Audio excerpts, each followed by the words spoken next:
The Longbox Crusade presents FanFilmFridays.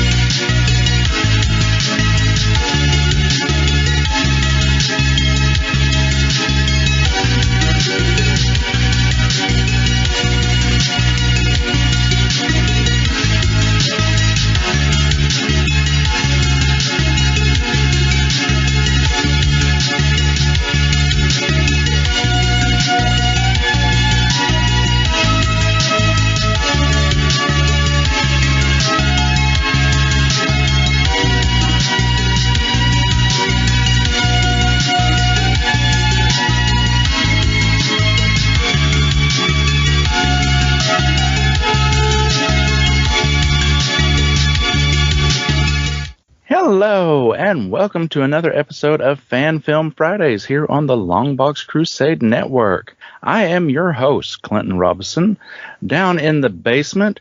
But of course, since this is an episode of Fan Film Fridays, I'm not alone, because actually I'm very entertained. Jason has come down to start preparing for his title fight against the Bear. That's right, fans of Action Film Face Off. Jason is definitely, absolutely, completely, and totally going to fight a bear in an arena full of spikes.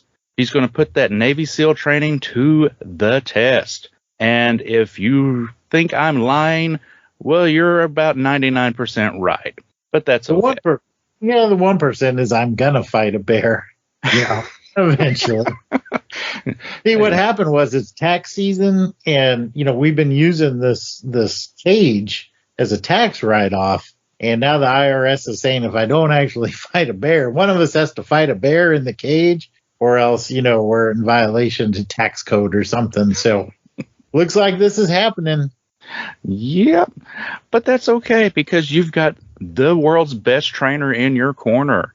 That's right, folks. It is the MVP, the captivating Kathy Bright, a.k.a. Knockout Punch Kathy. Ooh, I like that in addition to the MVP. I might have to use that. Just don't use it against the bear. We want this to go at least 3 full rounds. I can handle that. All right. Well, since you two are down here, and I guess basements are the best place to train for bear fights. Maybe it's just because there are spikes down here. I don't know. You two want to take like a little bit of a breather and watch a fan film. Let's churn out an episode so Pat doesn't actually start charging me rent. Sounds like a plan to me. Yeah. Your content's been a little light. We better make something happen here, Clinton. All righty. Well, you're both in luck because I have a wonderful little James Bond fan film for you guys. It's called In the Blink of an Eye. And of course, I know you both are overly familiar with James Bond. Good old Agent 007 needs no real introduction. Jason, you and I have covered a James Bond fan film before, so, listeners should definitely know who Bond is, if even just by pop culture osmosis. Yep, we sure have. Before we dive in, though, Kathy, did you have a lot of experience with Bond before joining the LBC? I obviously did not have the amount of experiences that the Albrecht boys did, but well, who does? Right. No, I watched Live and Let Die, and I know you watched Thunderball because you sent me video footage of Jared falling asleep in the chair in front of Thunderball, so I know you were there. True, but I've had them all on DVD like for 20 years. Whenever the last why can I not think of anybody's name right now? Pierce Brosnan's one was coming out. I've had them all on DVD, but I'm of the age where every weekend they were playing either For Your Eyes Only or Live and Let Die on TV. So that was kind of my introduction. But my first at the movie theater that I remember, mind you, I don't have a great memory, was probably GoldenEye, which led me to my love of Pierce Brosnan.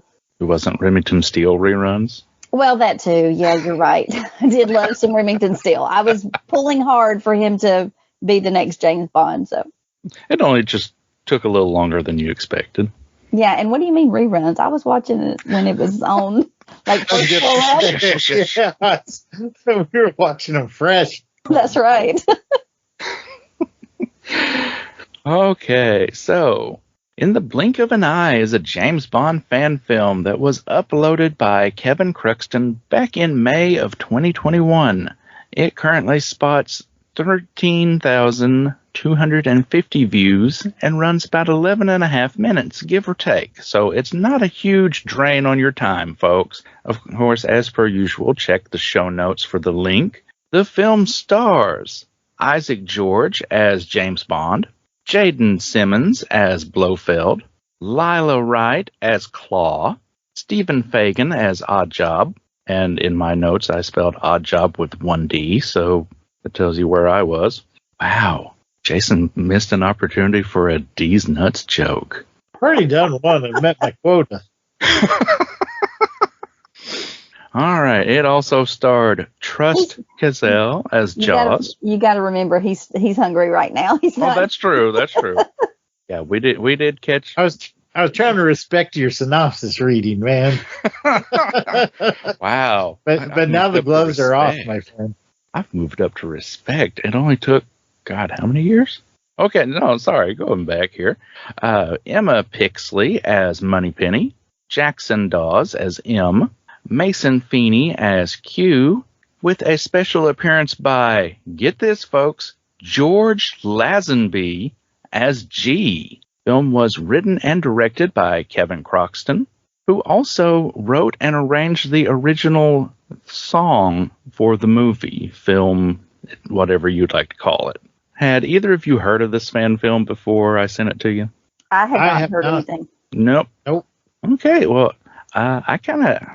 I believe I actually got sent this one by Pat a few years ago. I just never got around to getting it reviewed until now. Whoopsie me. All right, listeners, this is the part where I tell you to go ahead and watch this. Take 11 and a half minutes out of your day.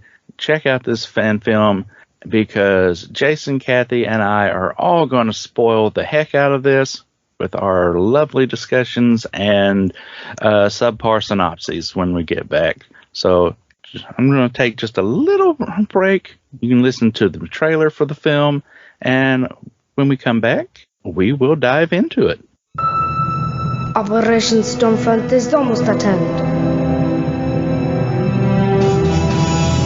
Now, the entire planet will be at the beck and call of Spectre. He's here.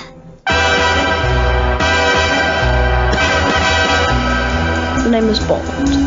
James Bond. Welcome, Mr. Bond.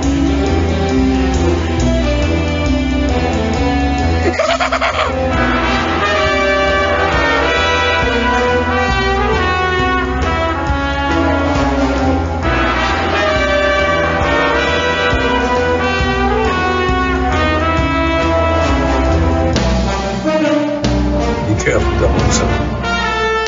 I'll be more careful than the other fella. Okay, everybody back? Good. At an upscale casino, James Bond and his fellow agents are unable to prevent the kidnapping of wealthy CEO Stormy Jones by Oddjob and a gang of ninjas. Thankfully, one agent was quick enough to attach a tracker to the limo before it drove away. Back at headquarters, M informs 007 that the limo has been tracked to a monastery. Q hands out the usual techno goodies, and Bond even gets a quick pep talk from G. Bond and crew sneak into the monastery while Blofeld gives his Spectre agents and the audience some exposition about Operation Stormfront. Blofeld intends to use a weather satellite to create any type of weather anywhere in the world. Bond has not gone undetected, so Blofeld sends Jaws and Claw to welcome him. Bond quickly evades Jaws with the aid of a powerful magnet Q gave him, while Claw and her goons fall victim to knockout gas. Blofeld attempts his traditional chair spin and "you're too late" speech, but at this moment, Stormy Jones reveals herself to be Agent 008 in disguise. Cue the big fight scene between Spectre and MI6.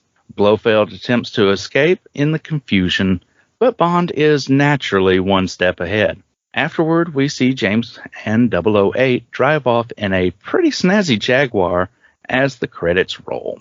And that is about as succinct as you can get for In the Blink of an Eye. So, Jason, Kathy, what do you two think of this?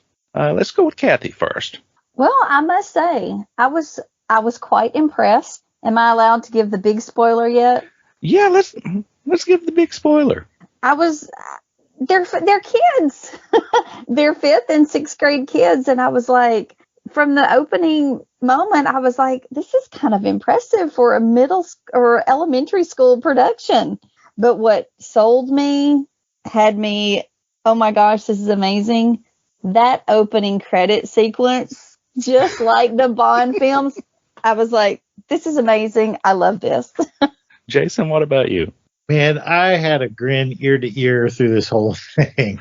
You know, my brother Death Probe and I, when we were kids, we used to act out the Bond movies, you know, and just act out the stories. And this reminded me of that. These kids getting together and just having so much fun.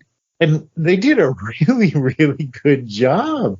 I mean, the production value was really good. Billie Eilish should be embarrassed because this song was better than her. Whatever, I love that song. I like this kid. This kid had more James Bond chops than Daniel Craig. Okay, I'm getting all my Daniel Craig logos in. And I like this Q better than Millennial Q. This is like Gen Z Q. And Gen Z Q is better than Millennial Q. No, I disagree with that. No, in all seriousness, this was a lot of fun. And I don't know how they got George Lazenby to make a little cameo, but boy, that was great. And yeah, the opening sequence, the little costumes, it was great. I had a lot of fun. Yeah, for everybody who didn't watch this, shame on you for not checking the show notes for the link. This was put on by the Parkview Music Club from Van Buren, Arkansas, a.k.a. somewhere around my old stomping grounds. Wow. Everything was filmed on location in Van Buren and Fort Smith, Arkansas, which are literally like right across the river from each other. So it's not like they had to trek across the state. Now I'm trying to remember. Did they show George Lazenby's name during the opening credits, or was it they do show special appearance by George Lazenby. Oh, okay. They shouldn't have done that. That should have been like a surprise and not had him credited to the end, but maybe that was part of the deal. Okay, well, we're on Lazenby. First of all, dude still looks pretty good to be getting up there. You know, take that, Sean. Hey. Well, they all look better than Sean right now, but. But, I mean, the character he plays, G, I'm sure that was written specifically for this. I never found an instance of a G anywhere in like the Bond films. Oh, I'm guessing that's just a nod to George. Mm-hmm. I mean, I'm sure they probably just like paid for a cameo and. Well, I've heard he's one of the Bonds who actually kind of like thrives on giving fans, attention's not really the word I want to use, but giving back to the fans. Like he's the one that's really accepted the role, and hey, he did one movie, but he's part of that world, and I think he lives it up. He did one movie, but it was a banger. Yeah. Now he can say he's been in 2 Bond films. That's right. True. And it's still better than Never Say Never Again. Oh, you watch your mouth now. I'd say it's better than Thunderball. You need to stop. That's what I was thinking. Now, let's not say things we can't take back. It was better than Spectre. I'll say that. 90% of the people would say it's better than A View to a Kill, but no. I still like being on this network, so. Folks, you can see Kathy on formerly Longbox. I will never say anything bad about A View to a Kill. Roger Moore is my first, and Duran Duran is my ultimate. So I will never say anything bad about that movie. I don't say anything bad about any Bond movies, just Millennial Q. Oh man! And Billie Eilish, apparently. These kids were cool though. I mean, Oh yeah. But just the chops of that kid playing Bond at the end, like barely seeing over the dashboard of that car. I loved that part. That was so funny. And he was thinking about ejecting her, and she looked at him and he was like, no, that's not happening. Plus the fact, like she towers over him by a good 6 inches. Right. I think they did a pretty good job with having the two different girls, very similar in look, and because I didn't notice. Mm-hmm. Okay, so did you guys have any highs, lows, wattas in particular you wanted to address? Let's see, highs, lows, wattas.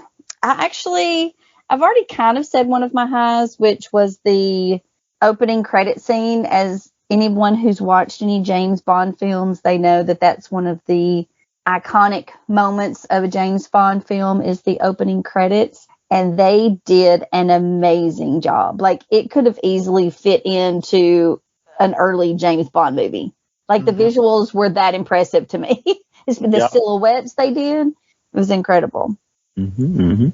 So I have one more, but I'll let Jason go next so he can give a high or a low first if he wants to. I'm gonna give a high for the character the actor who played Jaws. Boy, did he nail it, that little kid. He had the suspenders, he had the shirt, he had the posture, he had the metal teeth. Oh man, I was laughing. It was cool. I got a kick out of that kid. You liked him better than Blofeld? I think Blofeld was. You. And the cat. I think the cat's name was Boomer. Yeah. Yeah, and since the kid that played Blofeld, since they're kids, the cat looks huge sitting in his lap. Oh, true. It's like a Siberian tiger or something. Okay, I'll go for a high/watta if people weren't paying attention. There are no guns in this film. Absolutely no gunplay in a Bond film. I didn't even because think they're about kids. That. You're right. Yeah. So all of Q's gadgets are like toys and crayons and stuff. And clever. Yeah. The first time I watched it, I'm like, that's super cheesy. But I guess because I did not hear him say to him specifically, it looks like a box of crayons. I'm like, oh, okay, it makes more sense now. At first, I was like, that does not even look like anything. Yeah, Q talks a little fast, which I thought was really appropriate. Oh, okay. Man. Kathy, you got a round two?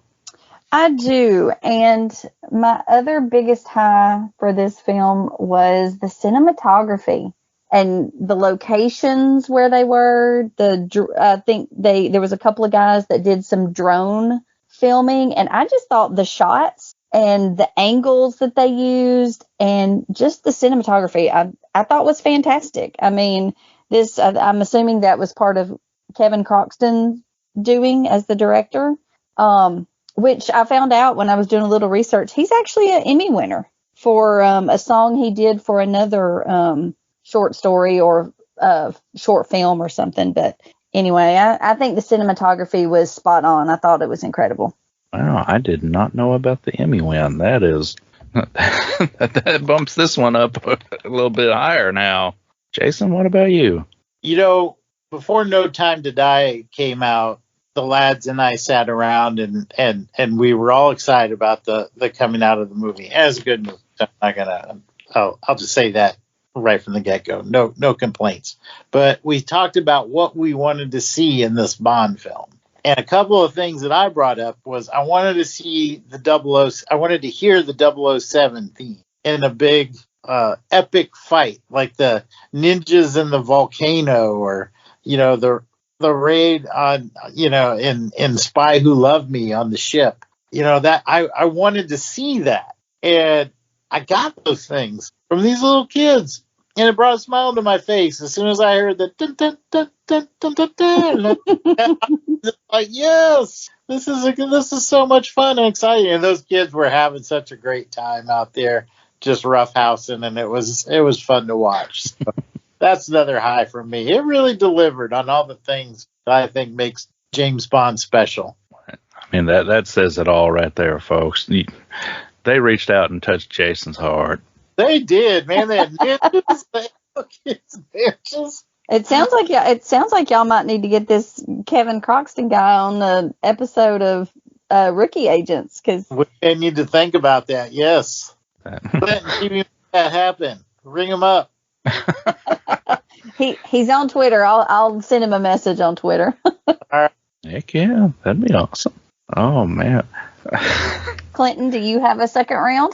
Oh gosh, I did, but I kind of lost it thinking about Jason just reliving his childhood through all these kids. All these kids are just reminding me of what a childhood it was. Mm-hmm. The only other thing I could probably bring up is it's another high/what that when they first move in to have their little fight scene, for about 10 seconds it becomes a musical.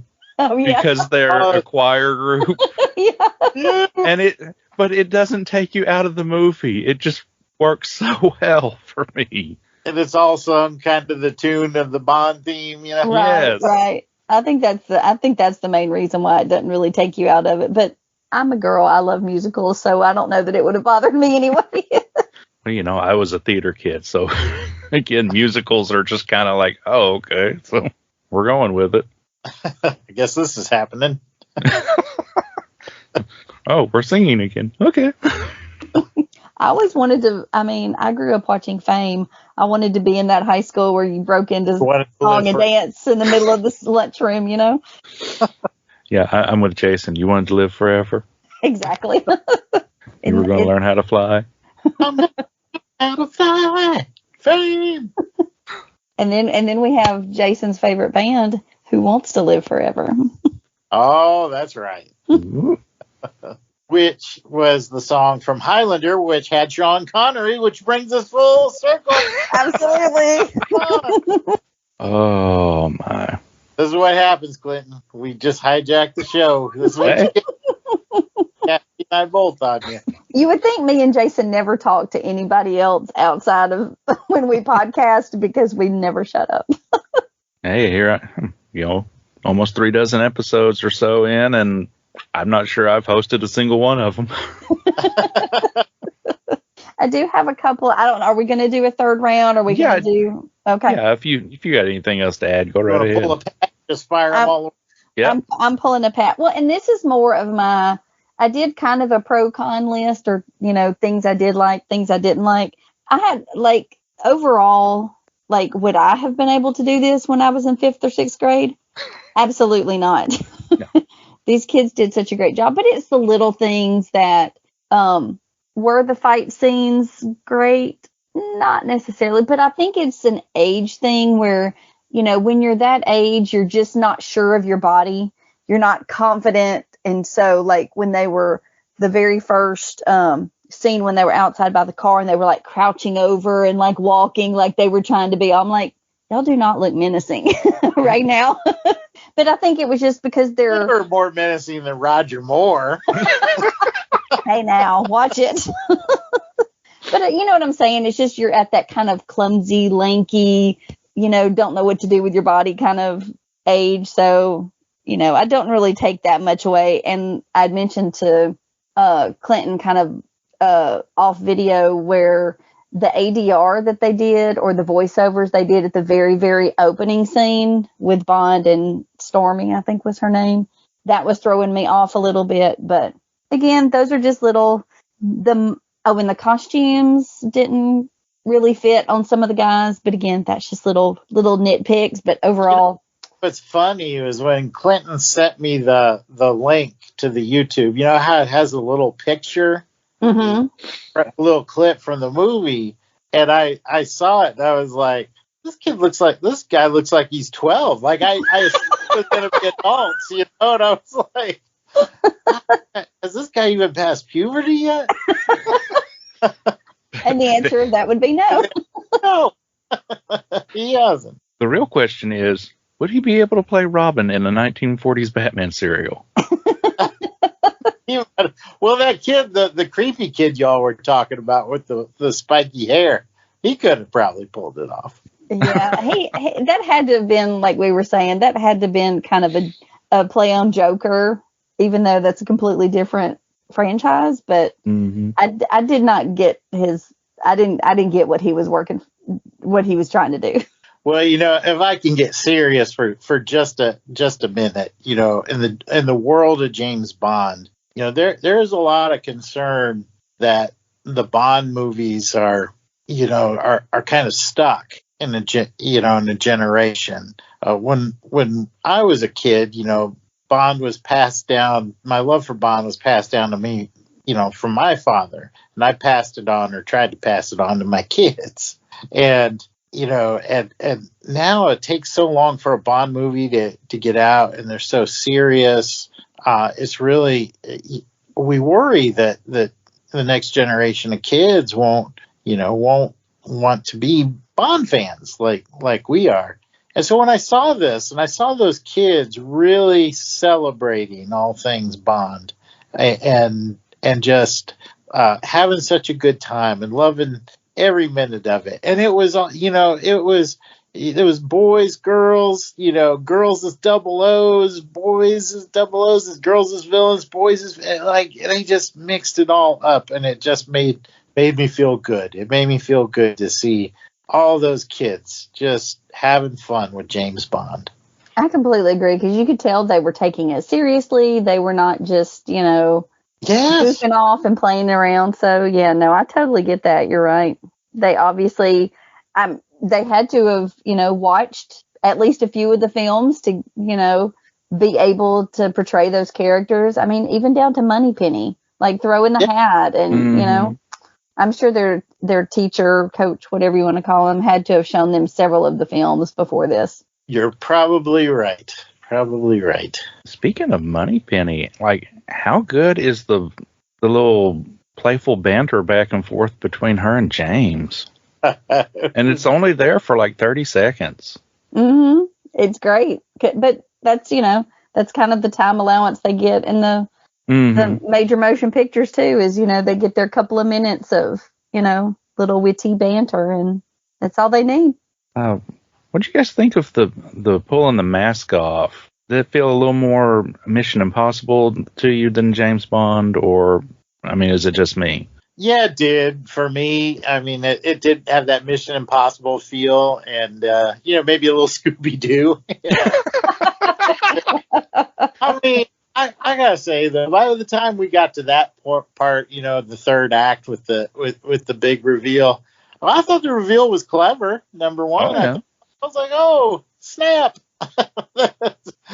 and so it didn't really bother me. I was grinning ear to ear by that point. Yeah, I agree. I wasn't offended by it in the moment. This is one of those things like watching it 5, 6, 10 times, and I'm just like, well, yeah, you kind of nitpick a little bit after a little while and start doing a podcast about these things. But yeah, like the kid, the one who played M, and him pointing at the picture, and I'm like, that's a black piece of paper. That's not a picture of anything. There's no map on that piece of paper. You could have put something there other than a shiny black piece of paper. Yeah, but it's all good. Yeah, that's why I would be a perfect continuity expert, because I notice tiny things like that.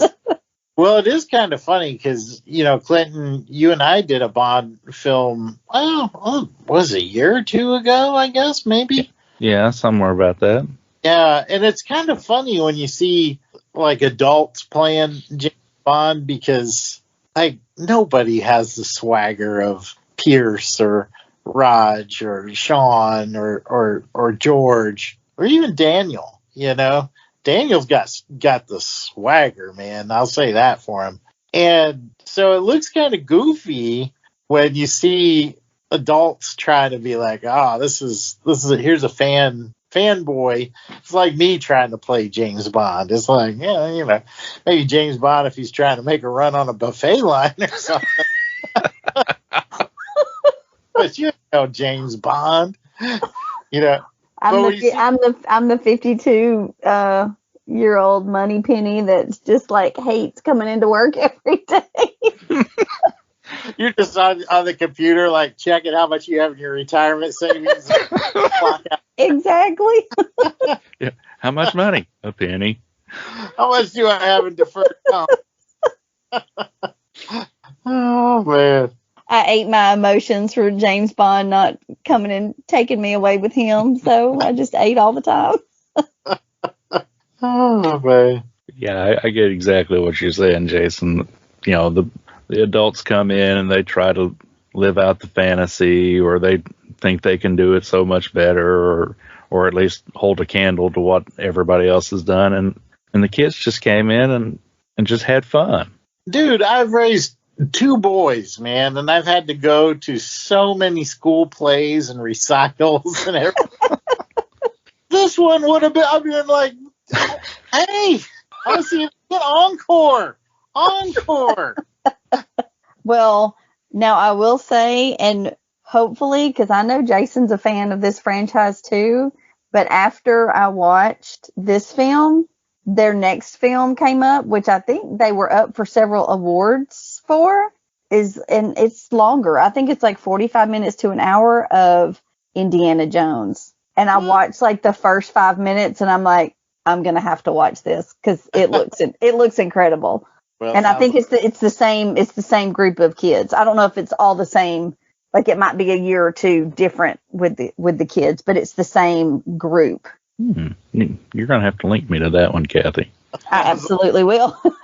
Like next assignment.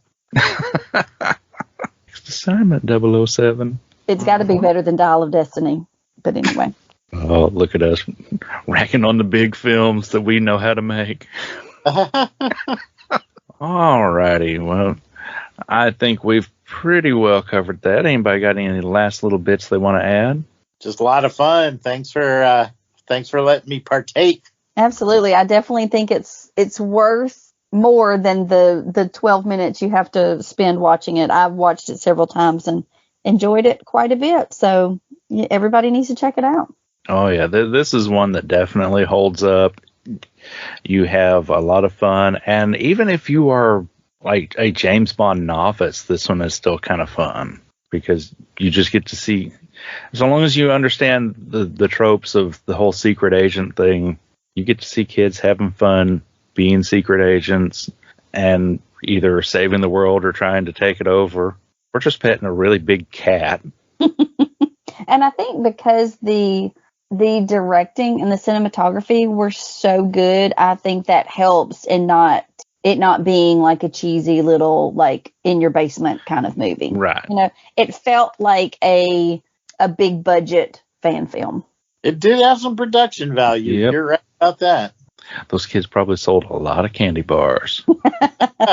Well, and somebody in the credits, I think somebody just let them borrow. That was actual somebody's Jaguar. Yeah. You know, Christie, Yeah, somebody. I'm like, what kind of money's Christie Yeah, it's making? somebody. Oh, yeah. Yeah, there are some people in the Van Buren Fort Smith area that definitely know how to roll. Yeah, and it was the Bonneville house. Is that like a historic house, or is that actually like somebody's? I really don't remember, to tell you the honest truth. It didn't come up much when I was a teenager. Gotcha. You know, that wasn't the things we were interested in going to see. All righty. Jason, Kathy, I appreciate you joining me down here, and I'm really glad you both enjoyed the fan film as much or possibly even more than I did. I really did. This was a great idea. Thanks again for inviting me. I know I'm not the expertise that, like I said, the Albrick brothers are, but I appreciate you letting me hone in a little bit into the James Bond world. Hey, I don't always ask for experts. I just ask for somebody to know what it is that they're diving into. And someone willing to talk. And you know I like to do that. And hopefully not forget to lock the basement door behind us. So don't forget to lock the basement door if you're the last out. Okay. Got it. Okay, I'll remember to lock it when I'm the last one out. No, Clinton. You stay down there and you continue to edit and produce some more material for us. We're going to make a speedy getaway in our Jaguar out of my garage that I stay in when I'm at the what is it called? The Crusade house. The what? The Hobbit house? What'd you say? What do y'all call it? I'm going to start calling it that now. What do y'all call it? Y'all don't call it a house. What do y'all call it? Estate, mansion. No. LBC headquarters. Headquarters. That's it. That's it. Oh, LBC headquarters. Yeah. That's where. Oh, So me and Jason are going to make our quick getaway from the garage where I normally stay in LBC headquarters. All right. Well, before you do that and get back to all your bear fight training and so forth, do let people know where else they can find you two on the network. Kathy, start with you. Well, on the network, you can find me. Sometimes I am a guest on Jason and Jared's show, Action Film Face Off. I also host my own show called LBC Irregulars, a Sherlock Holmes podcast about Jeremy Brett's 1980s, 90s Sherlock Holmes. On social media, you can find me on pretty much anything at AUKathy2418, and that's Kathy with a K. Okay. And Jason, how about you? Oh, you can find me all over the Longbox Crusade umbrella here. I'm on a bunch of different shows. You can find me on Her Majesty's Secret Podcast, Rogue Agents, and on social media, you can find me at Jason Albrick on Threads and at Jason Albrick on Instagram. All righty. And as usual, you can find me down here in the basement because God knows somebody has to be. So I will let these two get back to their wonderful, wonderful lives of sunlight and happiness. And I'll stay down here, play a couple promos, and come back with some listener feedback.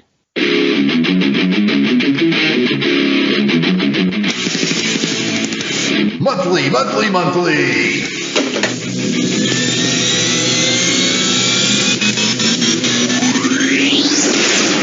It's Action Film Face Off. Hello, I'm Jason the Weasel Skull Albrick, and I'd like to tell you about a podcast I do with my brother, Jared Albrick, the yard sale artist. Action Film Face Off.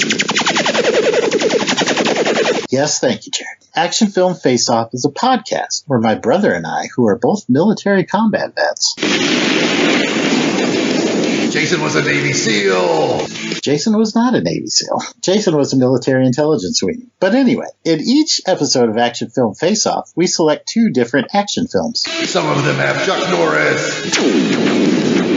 Technically speaking, none of them have had Chuck Norris yet, but it could happen because we use a randomizer set between 1970 and modern day to select our 2 films. So you'll always get 2 films, each from a different year. Our randomizer has spikes on it.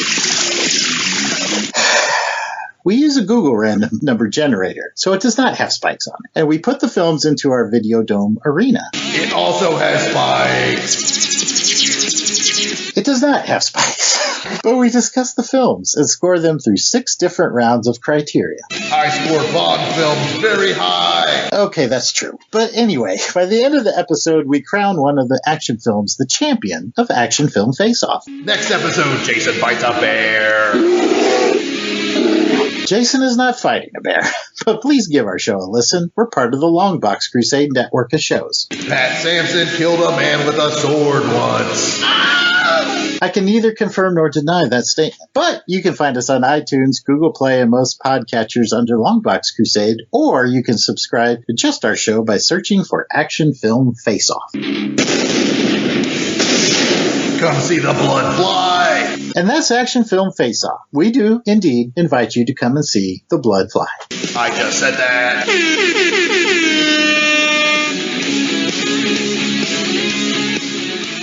Hey everybody, thanks for sticking with me. This is of course the feedback portion of the show. I want to give a quick shout out, thanks and all that to Jason and Kathy for joining me down here. We had a lot of fun, as you can tell. I also want to give a quick shout out to all the Crusader Club members, because without you, this network doesn't happen. Alright, so last episode, I had the irredeemable Shag down here to talk about Star Trek First Frontier. And you people really love your Star Trek, or you really love Shag? One of those would have your taste coming into question. But either way, that episode, I think, got more social media love than just about any of them I've had so far. This is a huge list of names, so apparently everybody really loved that fan film.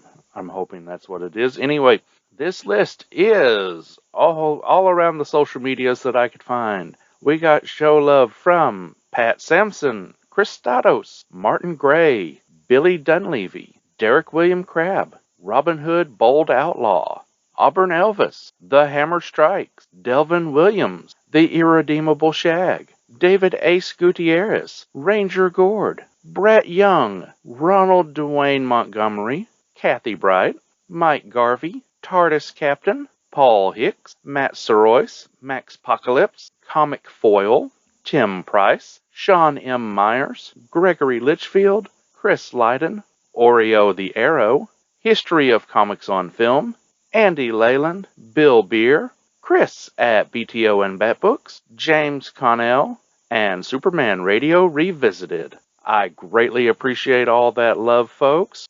We got a few comments. Chris from Professor Frenzy says, great guest, great host, great discussion, great episode. Chris, I'm going to have to agree with you on at least half of that, possibly even 3/4 of it. And our good friend Gene Hendricks mentions that, he pointed out the similarities between his set of Trek fan films and stuff that happens on the First Frontier fan film. But I wanted to point out, he says, it just occurred to me that this fan film has a character named Robert who is getting back onto a starship and whose wife is the chief medical officer. Where have I heard that before? Also, the end of Upgrade is my contribution to ship porn in fan films. So I'm good. Oh, Gene. Gene also continues that... the wrong button. Gene continues saying, now this is the kind of film that I like. Let's fill in the gaps, and if you have to use the Enterprise, use a completely different crew. Of course, I'm a bit biased. Yeah, you might be, Gene, but, we're not knocking your set of fan films either. We just, are pointing out that these guys did a great job, too. Alrighty, that is it for the direct feedback. I want to thank everybody again for listening, sticking with us, liking, sharing, all that fun stuff. And I hope you will come back and join me again for another Fan Film Friday. Today you can take your telephone, your cell phone, and you can make a movie on that. And if it's a really cool movie that's funny and it's dramatic or whatever, you can post it on YouTube. If you want to make films and you want to tell stories, you can do it. After all art is experience.